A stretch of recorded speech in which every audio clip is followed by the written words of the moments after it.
세상에 있는 교회라고 하는 주제로 함께 은혜를 나누고자 합니다.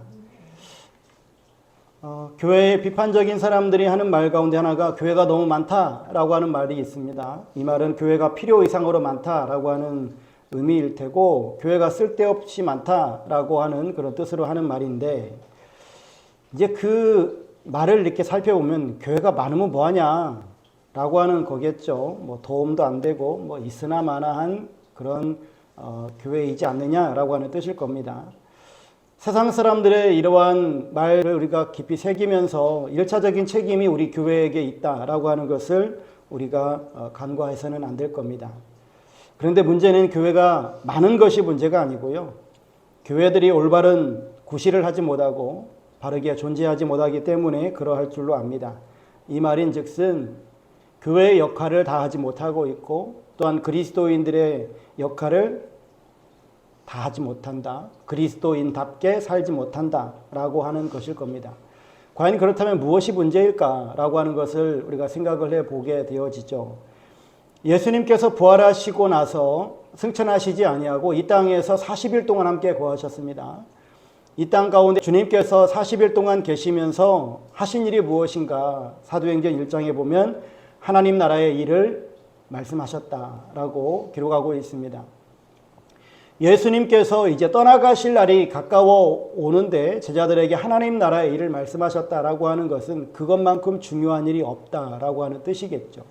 이제는 더 이상 세상에 계시지 않고 떠나실 텐데, 이제 주님께서 정말 유언과도 같은 그러한 말씀들을 주셨을 겁니다. 근데 그 내용들, 구체적인 말씀들이 성경에 기록되어 있지 않기 때문에 구체적으로 어떠한 말씀인지 우리는 알 수 없지만, 예수님께서 3년여 동안 이 세상 가운데 하셨던 모든 일들이 하나님 나라의 일이었기 때문에 그 일들을 우리가 조망해 보면 주님께서 어떻게 말씀하셨는가를 우리는 알 수 있게 되어질 겁니다.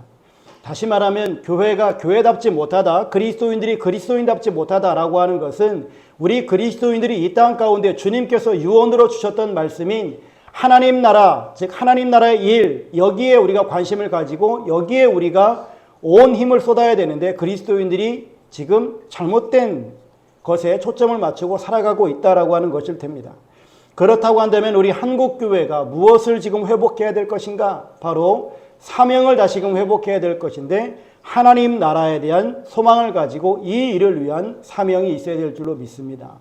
또한 우리 한국교회가 이 하나님 나라의 일을 감당하기 위해서는 주님께서 권능을 받으라라고 말씀하셨던 것처럼 우리는 그리스도인답게 기도하며 권능 받는 일에 힘써야 될 것입니다. 또한 주님께서 우리들에게 이 권능을 가지고 세상 가운데서 하나님 나라의 일을 할 수 있도록 은사를 주시는데, 이 은사가, 나에게 있는 이 은사가 하나님 앞에 올바로 쓰임받을 수 있도록 늘 하나님 앞에 우리의 은사를 확인해야 될 것이고요. 이러한 삶을 살아가는 것, 즉 우리의 사명과 우리의 권능과 우리의 은사를 통해서 이 땅에서 우리가 제자다운 제자의 삶, 교회다운 교회의 삶을 회복해야 할 줄로 믿습니다.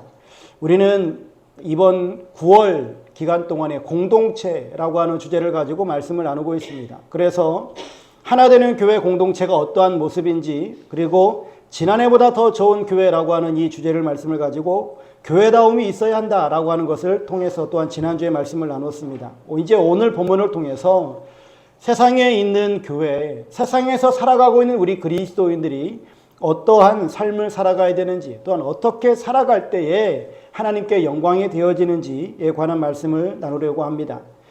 마태복음 5장에서 예수님께서는 제자들에게 팔복을 가르쳐 주신 다음에 너희는 세상의 소금이다, 너희는 세상의 빛이다, 이같이 너희 빛이 사람 앞에 비치게 하여 그들로 너희 착한 행실을 보고 하늘에 계신 너희 아버지께 영광을 돌리게 하라 라고 말씀해 주고 계십니다. 이 귀한 말씀을 우리가 어디서 살아내야 되느냐? 바로 세상에서 살아내야 된다라고 하는 것입니다. 이 말씀을 액자에 걸어놓고 집안에서만 보고 집안에서만 그것을 기억하는 말씀이 아니라 세상에서 살아내야 할 말씀인 것을 우리 주님께서 말씀해 주고 계십니다. 그렇게 살아갈 때만이 우리가 제자다운 제자요, 하나님의 자녀다운 삶을 살아가게 되어질 줄로 믿습니다. 그런데 우리가 절대 잊지 말아야 될 것은 무엇이냐면 이 말씀이 세상의 소금이요 세상의 빛이다라고 하는 말씀, 우리들에게 윤리를 가르치는 말씀이 아니다라고 하는 것을 우리가 꼭 기억하셔야 됩니다. 이 말씀은 윤리에 관한 말씀이 아닙니다. 많은 그리스도인들이 너무 윤리에 초점을 맞춰요. 목회자들도 윤리에 관한 설교들을 너무나 많이 해요. 우리가 윤리가 잘못되어져서 우리가 구원받지 못합니까? 윤리가 잘못되어져서 세상 사람들이 그리스도인들에게 손가락질합니까? 아니에요. 복음을 상실했기 때문이 아닙니까? 예수님께서도 우리들에게 복음을 바르게 가지고 복음으로 살기를 간절히 원하시는 줄로 믿습니다. 여러분, 기독교인에게는 본질적인 이 본질이 있어요. 근본 내용이 있단 말입니다. 그리고 이 근본 내용을 실현해 가면서 우리가 가지고 사는 어떤 특성들이 있어요. 특징들이 있습니다.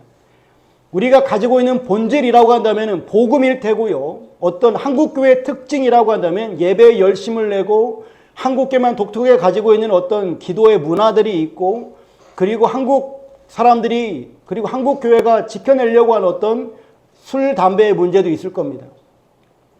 여러분, 술, 담배를 기독교인들이 안 하는 것, 이거 참 좋은 모습입니다. 그런데 술, 담배를 한다고 우리가 구원을 못 받습니까? 술, 담배를 하는 사람을 보고 왜 아직까지도 술 못 끊어? 왜 아직까지도 담배 못 끊어? 이렇게 말할 자격이 우리에게 있습니까? 아니에요. 이 술, 담배는 어떤 특징이지 본질이 아니에요. 기독교인이면서 술, 담배 하면 어떻습니까? 이게 내 건강을 해치고 나의 어떤 영성에 도움이 안 된다면 내가 스스로 끊어가면 되는 거예요. 주님께서 은혜를 주시면 또한 끊어지게 되어 있는 부분이에요. 그런데 나는 술, 담배를 안 하고 저 사람은 술, 담배를 하는데 왜 아직까지도 신앙생활하는데 몇 년이나 됐는데 아직까지도 술, 담배 못 끊냐고 이렇게 말한다면 이게 바른 그리스도인이겠냐고요. 아니잖아요. 그 사람은 예수를 믿는데 술, 담배를 하면서 예수 믿을 수 있는 거예요.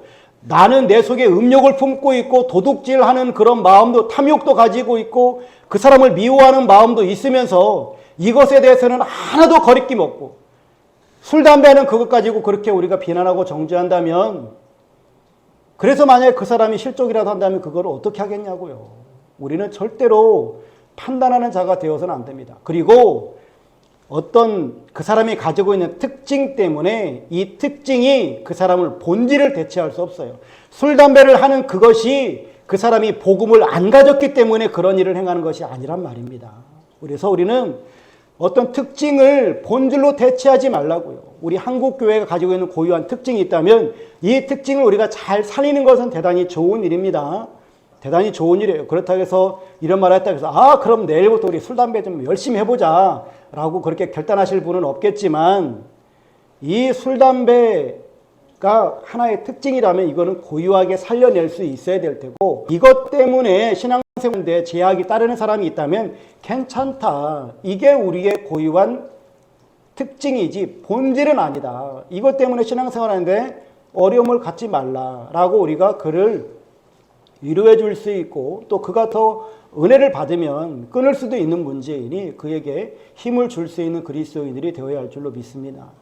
오늘 본문 속에 나와 있는 세상의 소금, 세상의 빛이라고 하는 이 말씀이 너무 윤리적인 측면으로 치우칠까 염려되어서 먼저 이 말씀을 드립니다. 이 말씀은 우리에게 착하게 살아라라고 하시는 주님의 말씀이 아니다라고 하는 것을 우리가 전제해야겠습니다.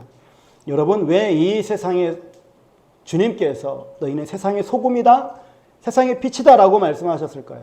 이 세상이 부패했기 때문이고 이 세상이 어떤 고유한 성질을 잃어버렸기 때문이에요. 맛을 잃어버렸기 때문이죠. 이 세상이 어둡기 때문이에요. 그래서 주님께서는 우리들에게 세상의 소금과 세상의 빛된 사명을 감당하라라고 말씀하시는 거죠. 왜 이 세상이 부패했습니까? 왜 이 세상이 어두워졌습니까? 죄 때문이잖아요. 죄라고 하는 것은 성경에 크게 세 가지로 우리들에게 말씀하고 있죠.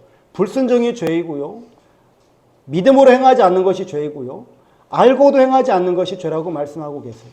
그렇다고 한다면 이 세 가지의 큰 죄, 악된 행동들을 우리가 행하고 살아가는데 왜 이 죄악된 삶을 살아가는가? 근본적으로 우리가 하나님을 떠났기 때문인 것이고, 이러한 죄 때문에 우리들이 어떤 악한 행동들이 나오게 되어져 있습니다. 이러한 죄의 특징들이 대표적으로 설명이 되어져 있는 곳이 디모데후서 3장 1절부터 5절인데요. 너는 이것을 알라. 말세에 고통하는 때가 이르러 사람들이 자기를 사랑하며 돈을 사랑하며 이렇게 쭉 말씀합니다. 쾌락을 사랑하기를 하나님 사랑하는 것보다 더하며 경건의 모양은 있으나 경건의 능력은 부인하니 이 같은 자들에게서 네가 돌아서라 라고 말씀합니다. 이 죄의 특징이 바로 자기를 사랑하는 것이다 라고 말씀해 주고 있어요. 즉 지금 이 시대의 특징이 바로 그릇된 자기 사랑인 겁니다. 지나친 자기 집착인 거죠. 자기에게 너무 집중합니다. 자기에게 집착해요. 이런 이기주의로 치닫고 있어요. 그래서 자기 자신에 대해서는 지나치게 민감합니다. 자기에게 조금만 손해 갈 것 같으면 버럭 화를 내고요. 아주 그냥 노발대발합니다. 이거는 어느 곳에서나 지금 우리 사회에 만연하고 있는 어떤 그런 행태인 것으로 보여져요. 그런데요, 다른 사람에게 가해지는 어떤 모습들에 대해서는 되게 둔감합니다. 관심도 안 가지려고 그래요. 오로지 나에게만 집중되어져 있는 이런 모습들이 지금 보여지고 있습니다. 그래서 내 재산, 내 영역, 내 자존심을 지키기 위해서는요, 아주 말도 못할 그런 행동들도 하고, 그러면서 다른 사람에게 함부로 말하고 함부로 행동하는 이러한 일들이 서슴없이 지금 벌어지고 있는 모습을 봅니다. 그래요. 어떤 사람들은 이렇게 말할지 모릅니다. 나는 누구를 미워하지 않는데요. 미워하지 않으면 괜찮은 겁니까? 그를 사랑해야 하는 게 우리 본분이잖아요. 나는 저 사람의 것을 함부로 빼앗지도 않았는데요. 빼앗지 않은 것이 괜찮은 겁니까? 그에게 나눠줬어야죠. 나는 누구에게 상처 준 일이 없는데요. 아니요. 그의 상처를 치유해 주었어야죠. 이게 우리 그리스도인 됨이에요. 이게 우리의 소금과 빛의 사명이에요. 사랑을 주고 그에게 나눠주고 그에게 치유할 수 있는 이런 사명을 부여받은 게 우리 그리스도인인데, 우리는 이런 적극적인 우리의 일은 행하지도 않고 그에게 상처 주지 않았다, 그를 미워하지 않았다, 그의 것을 빼앗지 않았다, 여기에 우리는 안도하고 있지 않느냐 이겁니다. 이거 잘못 가도 한참 잘못 가고 있는 거 아니겠습니까? 우리 하나님께서 우리들에게 세상에 소금과 빛된 사명을 이렇게 말씀해 주고 계시고, 우리 교회됨이 어떻게 이루어져야 할 것인지, 세상에 있는 교회라고 하는 것, 세상에서 살아가고 있는 그리스도인들이 어떻게 살아가야 하는가를 오늘 본문에서 다시 한번 말씀을 나누고자 합니다. 첫 번째는요, 필요한 곳에서 쉽게 구해지는 소금이 되어야 합니다. 너희는 세상의 소금이니 라고 말씀하죠. 소금의 용도를 잘 아시죠? 이 세상 광물 중에 소금처럼 다용도로 쓰이는 광물이 없을 정도인데요. 소금은 화학적으로 물리적으로 매우 다양한 용도로 쓰이는데, 그런데 소금이 맛을 내는 식용으로 쓰이는 경우는 전체 생산량의 10%밖에 안 돼요. 우리는 소금 하면 그냥 짠맛밖에 몰라서 그냥 소금이 우리 가정에서 한 8, 90% 쓰이나 보다라고 생각하는데요. 전체 생산량의 10%밖에 가정에서 쓰질 않아요. 그럼 나머지 90%는 어디서 쓰일까요? 다 공업용으로 쓰여요. 1980년도 조사 자료에 의하면 소금의 용도가 무려 14,000곳에서 쓰인다고 합니다. 구약 성경에도 보면은 소금은 음식의 맛을 내고 제물, 예물, 제사를 드릴 때 의약품 다양하게 쓰이는 것을 봅니다. 주님께서 소금으로 성도들을 비유하신 모습들을 봅니다. 우리가 어떻게 소금의 사명을 감당할까? 짠맛을 내야 되는 것을 주님께서 말씀하고 계시죠. 그렇다고 한다면 여러분 한번 잘 생각해 보십시오. 우리 그리스도인들이 세상 가운데서 짠맛을 내야 되는데, 여러분 집에서 음식할 때를 생각해 보세요. 여러분 음식하실 때 소금을 준비를 하죠. 소금을 한 알갱이 준비하십니까? 봉다리로 준비하십니까? 음식하실 때 어떻게 준비하시냐고요? 봉다리요. 그렇게 세게 말할 필요가 있는 말씀이죠. 그죠? 봉다리째 준비합니다. 소금이. 우리 그리스도인 됨이 이래야 될 거라고 저는 보여져요. 우리 그리스도인들은 각자가 소금인데 나 한 사람의 영양은 부족할 수 있습니다. 다시 말하면 소금을 왜 봉다리째 준비해야 되냐면 한 알갱이 넣어가지고는 맛이 안 나기 때문에 그래요. 그래서 맛이 안 나는 걸 갖다가 사람들이 뭐라고 표현하냐면 맛이 없다라고 합니다. 맛이 없다라고 해요. 맛이 없다라고 그러는 것은 이게 쓸모없다라고 하는 것과 거의 일맥상통한 것 아닙니까? 교회가 왜 맛이 없어지고 그리스도인들이 왜 맛이 없어졌을까요? 맛을 내는 소금이 연합이 안 되기 때문에 그래요. 하나가 안 되기 때문에 그래요. 이 사람은 저쪽에서 한 알갱이 맛을 내고 이 사람은 저쪽에서 한 알갱이 맛을 내기 때문에 그래요. 모든 그리스도인들이 그리스도인 되어져서 그들이 살아가고 있는 그 공동체에서 함께 맛을 내면 이 공동체가 분명히 만나는 공동체로 변할 테인데 그 공동체에 맛을 낼 줄 아는 그리스도인이 안 나타나는 거예요. 없는 거예요. 숨기는 겁니다. 그리스도인 된 내가 짠맛을 가지고 있어야 되는 것은 지극히 당연한 것이지만 이 지극히 당연한 것이 그 공동체 속에서 우리가 정말로 만난 공동체로 우리가 변화되기 위해서는 그 음식을 맛있게 만들기 위해서는 소금들이 뭉쳐야 돼요. 여럿이 맛을 내야 된다고요. 그러기 위해서 우리가 정말 연합에 힘써야 됩니다. 교회도 연합에 힘써야 되지만 우리 그리스도인들의 세상 속에서 그리스도인 됨을 나타내는 사람들이 나 홀로 고군분투하는 것이 아니라 모든 그리스도인들이 그 삶의 현장에서 함께 맛을 내야 한다라고 하는 겁니다. 이것을 또한 다시 한번 생각을 해보면요. 이것을 역으로 생각해보면 내가 소금의 맛을 낸다라고 하는 것도 필요하지만 또 하나는 소금은 내가 힘껏 음식물로 띄어드는 게 아니라 누군가가 집어서 음식에 넣어줘야 되는 거잖아요. 누군가가 나를 찾아야 되는 거잖아요. 그렇다고 한다면 우리 그리스도인들이 어떻게 해야 되겠느냐? 내가 비싼 양 딱 뒷짐을 지고 팔짱 끼고 이러고 있으면서 나 건들지 마, 나한테 가까이 오지 마, 이런 그리스도인이 되어서는 안 되고 누구나가 쉽게 나를 찾을 수 있는 그리스도인, 누구나가 쉽게 나에게 다가올 수 있는 그리스도인이 되어졌으면 참 좋겠다라고 하는 겁니다. 쉽게 찾을 수 있는 그리스도인. 여러분 옛날부터 소금은 귀했다라고 우리는 알고 있습니다. 예, 소금은 귀하죠. 그래서 소금, 작은 금이라고 하는 그러한 말로도 쓰입니다. 그런데 다른 자료에 보면요. 이 세상에 있는 것 중에 소금만큼 흔하디 흔한 것은 없다고 그래요. 그런데 왜 소금이 귀하느냐? 독점하니까 그래요. 누군가가 그것을 독점하니까 소금이 귀해졌다라고 합니다.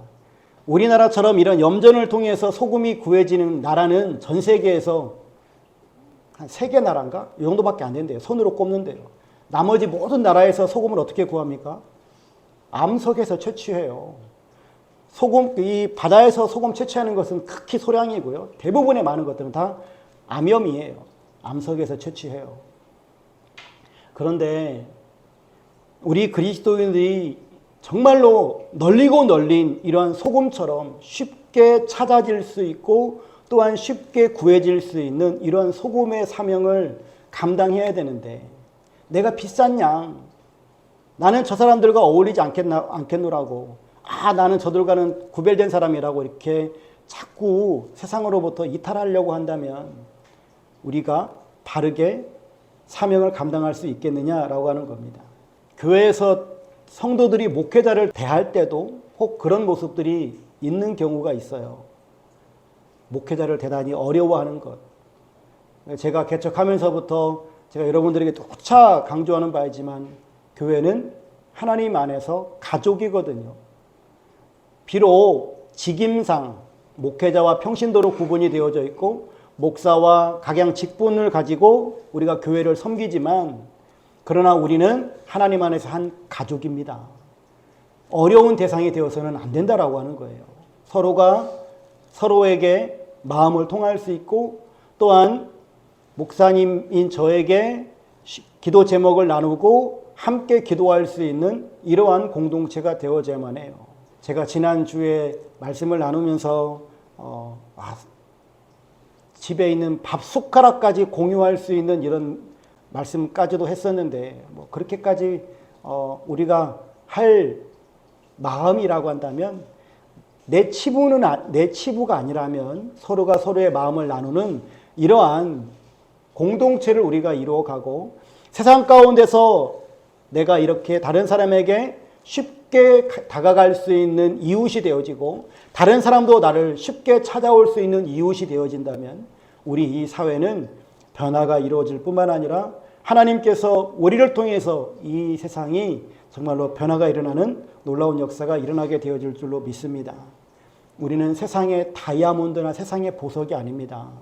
세상의 소금이다 라고 하는 이 사실을 잊지 마시고, 보석처럼 귀하게 대접받는 삶이 아니라 맛이 없고 그리고 부패할 수밖에 없는 그런 현장 속에서 우리가 투입이 되어져서 그에게 맛을 나게 하고 부패가 일어나지 않게끔 하는 역사가 우리를 통해서 일어나야 할 줄로 믿습니다.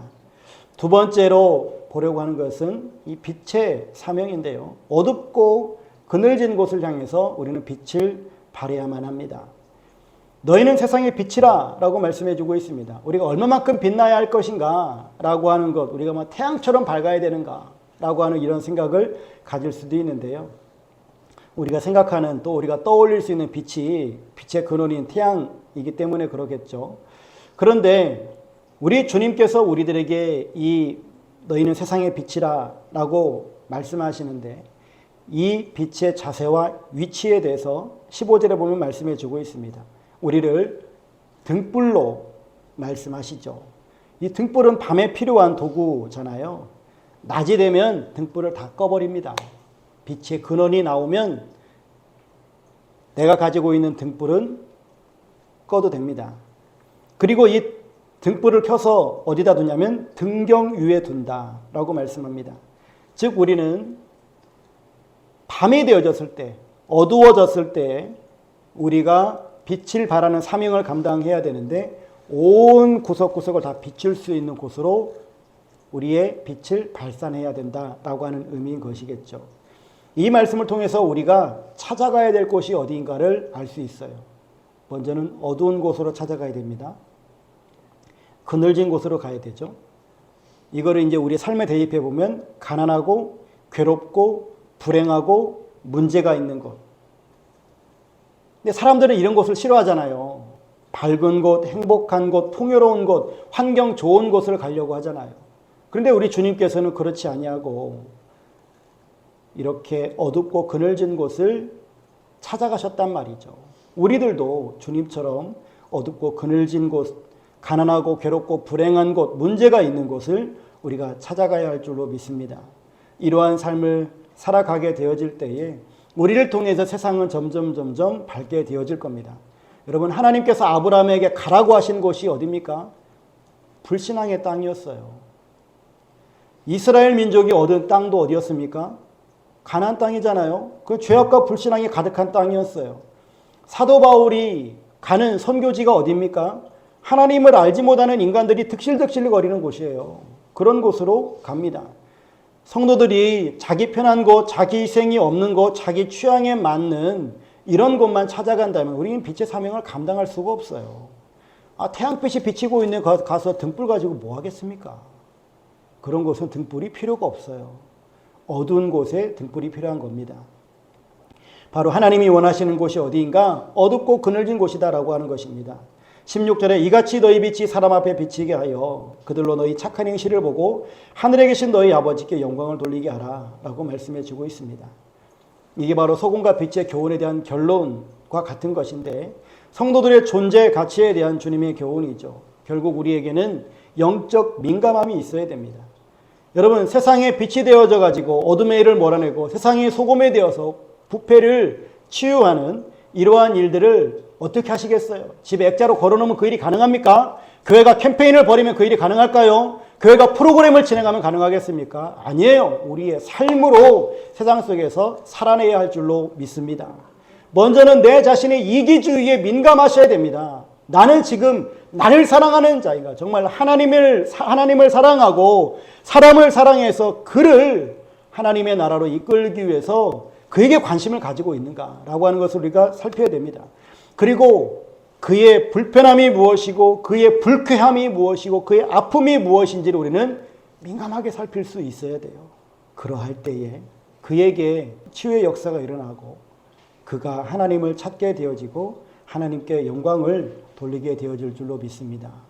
여러분, 내가 배고픈 것은 신체적인 문제이지만요, 다른 사람이 배고픈 것은 영적인 문제예요. 내가 배고픈 것은 내가 내 육체가 음식을 못 먹어서 그래요. 다른 사람이 배고픈 것은요, 내가 무관심하면 그의 신체적인 문제지만 내가 영적으로 깨어나서 하나님께서 나에게 그것을 보여주셨다라고 하는 것은 나를 통해서 그를 긍휼히 여기고 그에게 먹을 것을 주라는 사인 아닙니까? 여러분들이 너무 잘 알고 있는 그런 예화들이 있잖아요. 하나님 앞에 기도했습니다. 하나님, 저 사람 저렇게 굶고 있습니다. 하나님, 저 사람을 살려주십시오. 저 사람을 긍휼히 여겨주십시오. 저 사람이 배불리게 해주십시오. 하나님께 기도했더니 하나님께서 그에게 뭐라고 응답하신대요? 네가 해라 라고 말씀하시는 건 아닙니까?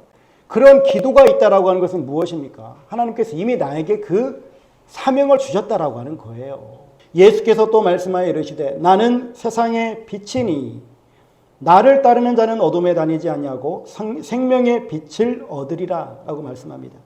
우리는 빛 자체가 아닙니다. 예수님이 세상의 빛이에요. 그런데 예수님을 따르는 자는 어둠에 다니지 아니하고 생명의 빛을 얻으리라 라고 말씀해요. 우리가 빛의 사명을 감당하기를 원합니까? 그러면 예수 안에 있으면 됩니다. 우리가 지난 금요일 심야 기도 시간에도 말씀을 나누었지만 이 세상을 살아가는 동안에 우리가 살아가야 될 삶의 대원리가 뭡니까? 바로 예수 안에 사는 것이에요. 그렇다면 우리가 죽을 때 어떻게 죽어야 됩니까? 예수 안에서 죽어야 돼요. 이게 우리 인생의 가장 큰 과업이에요. 예수 안에 살기, 예수 안에서 죽기. 이것이 우리 인생을 살아가면서 우리가 가장 힘써야 될 일 아니겠습니까? 우리가 예수님 안에 있을 때 바로 우리가 생명의 빛을 얻게 되어진다라고 말씀해 주고 있습니다. 그래서 우리는 빛이신 예수님을 따라야 되고 빛이신 예수님을 닮도록 우리는 몸부림치는 겁니다. 그분의 인격을 담고 성품을 사랑을 닮아가고 겸손을 담고 나눔을 담고 인내를 담고 너그러우심을 담고 그분의 섬김을 닮아가야 할 줄로 믿습니다. 너희가 전에는 어둠이더니 이제는 주 안에서 빛이라 빛의 자녀들처럼 행하라 라고 우리 하나님께서는 바울을 통해서 말씀해 주고 계십니다. 빛의 자녀, 이것이 바로 우리 그리스도인의 정체성입니다. 또한 이것이 우리의 사명입니다. 우리가 이렇게 세상의 소금, 세상의 빛의 사명을 감당할 때에 우리 그리스도인들은 지탄과 비판의 대상이 아니라 우리의 이 삶을 보고 세상에 있는 사람들이 그리스도인이 될 뿐만 아니라 또한 그들이 하나님께 영광을 돌리게 되어질 줄로 믿습니다. 여러분 꼭 기억하십시오. 소금은 녹으면 사라집니다. 하지만 맛이 납니다. 등불도 마찬가지죠. 기름도 자기를 태워요. 그래서 기름이 점점 소진되어져 갑니다. 하지만 이곳은 밝아집니다. 그런데요, 우리가 소금처럼 등불처럼 이렇게 사라지는 인생이 되어질 때에 하나님께서는 우리를 기억하실 줄로 믿습니다. 결국은 우리는 사라져버리는 인생이 아니라 하나님께 기억되는 인생, 하나님께 남는 인생이 되어질 줄로 믿습니다. 이런 그리스도인, 이런 교회가 이 세상 천지에 넘쳐나는데 아이고 교회가 너무 많아서 탈이요. 이렇게 말할 사람이 누가 있겠냐고요. 이런 교회가 지역에 세워지는데 세상 사람들이 교회가 세워지는 것을 박수치지 않을 사람이 누가 있겠냐고요. 이런 교회, 이런 그리스도인 다 되심으로 정말 하나님께 기억되는 인생, 하나님께 남는 인생이 되실 수 있는 여러분들의 삶이 되시기를 주의 이름으로 축원합니다.